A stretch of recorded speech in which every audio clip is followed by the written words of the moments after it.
Oh, there you are. Hello there. Okay, you're in Vancouver, was it, or where is it? Victoria. Victoria. Yeah, Vancouver Island. Yes, I've been there. Yeah. And you are in Orsa? No, I'm in Stockholm. Oh, Stockholm. Okay. At this time, yes. Okay. Well, that's working great, and so I think we're all go here. Okay. So I'll just do a brief introduction. This is Fritz Stamberger with IslandOnlineNews.com, and I'm here with Carl Johan Kalaman. And you are a researcher and lecturer. You've also authored several books on the Mayan calendar, including the Mayan calendar, Solving the Greatest Mysteries of Our Time, the Mayan calendar and the Transformation of Consciousness, and most recently, The Purposeful Universe. Did I leave any out there? No. Okay, so first I would like to ask you, Carl, why the Mayan calendar? What is so important about this calendar? Well, the funny thing is that, what shall I say? It just happens to be the missing piece of the puzzle. If we would have grown up with this calendar, if it has been, if it had been like the basis of our science, like the Greek thinkers for 2,000 years or something like that, we wouldn't think that would be anything special with it. But as it turns out, because it was forced underground about 500 years ago when the Spanish came to the Yucatan and burned all the books of the Maya. This whole knowledge, this whole approach to the world has become something that, you might say, this is the piece of the puzzle that fell under the table. And it's been there all the time, of course, and it's always been kept as by a mentoring tradition among Mayan daykeepers. But now it's sort of, I look upon it, it's a missing piece of the puzzle that when you take it up to the modern knowledge base, it sort of seals the frame of the puzzle. And as it does so, it turns out to have these enormous implications for all aspects of our knowledge about the world we live in and so forth. In a sense, it's a small piece of the puzzle, but it just seals the frame. It does allow us to arrive at a holistic worldview where, in my view anyway, everything seems to make sense. So what did the Mayans understand about time that we just don't understand now, or that we seem to miss? Well, I think it's like they had two, or I should say, I should go back to the Greek instead, which is another ancient civilization, more ancient than the Maya actually. And they had two aspects of time. They had two gods of time, you might say. One was called Kronos, and Kronos is basically the same idea of time as modern people have. It is measurable time, measurable with reference to either astronomical cycles or mechanical cycles in our watches or something physical like that. So that's what people in general think of as time in the modern world. People are absolutely obsessed with this aspect of time. Very often doing things as fast as they can, and that means in the shortest possible measurable time. Now, the Mayan time is a different thing. It's sort of a qualitative time. It's not really a continuous time either, but it's the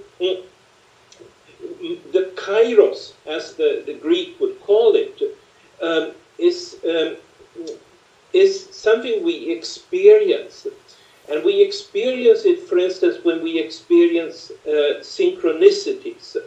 You know, the kind of things where you just, by some amazing coincidence, run into somebody who gives your life a new direction.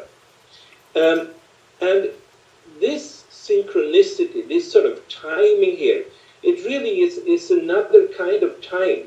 It is like an evolutionary opportunity that manifests because the time is right, as the ancient Greek would call. Or, you know, translated to the Mayan calendar, it would be that because there is a new cosmic energy that is supportive of a certain flow of action, that is supporting of certain creativity, certain events, and so forth. And it really hasn't anything to do with this kind of a measurable time. We can't look at our watches and see, oh, now I'm going to have a synchronicity. No, it's more like when you're relaxing and you open yourself to whatever guidance you will get. Well, then Then we experience this other kind of time, and that's the kind of time that the Maya would chart. Okay, and I wonder if you could talk a little bit about where or how did the Mayans get this knowledge of time? Was it by studying, you know, the stars, or did they get it from so-called gods, or where did they get this knowledge of time? Well, I don't have any certain answer to that. I have asked Don Alejandro Oshla, who is the head of the Council of Elders of the Maya, and he tells us that there came 4 different prophets from the Pleiades that would teach the people down there and that would give them the calendar. I am a little bit more rationalistic, you might say. I tend to think that they, as we are today, are influenced by these cosmic energies. And once even we who live today are able to follow these energies and track them and experience them, and it's sort of coming back, not just as a theoretical knowledge, but these energies are coming back as guiding us, as guiding the path of civilization. And I think it did in ancient time of the Maya and the classic period of the Maya as well. And they were able to chart these changes, these energy changes. They were tuned in, sensitive to them for a couple of special reasons. And so they developed a calendar system unlike any other on our planet. Okay, and a lot of people are familiar with the 2012, December 21st, 2012 date, but you have calculated a different end to this calendar, the October 28th, 2011. I wonder if you could talk about that for a minute and how you came about that alternate calculation. Well, you know, the best analogy I can make is you know, how people in the Christian culture have come to take it almost for granted that Jesus was born on December 25. There's probably billions of people that believe so. In reality, there were political reasons behind placing that date there, because it allowed the Christian church about 1,000 years ago to sort of take over ancient pagan practices about the arrival of light that was associated by that particular point in time. And but if you ask somebody serious about these matters, you will find that he will say it's almost totally certain that Jesus was not born on December 25. But it's become a very, very strong tradition. He was probably born approximately at the year 0. But if it really mattered, then it would be a serious question.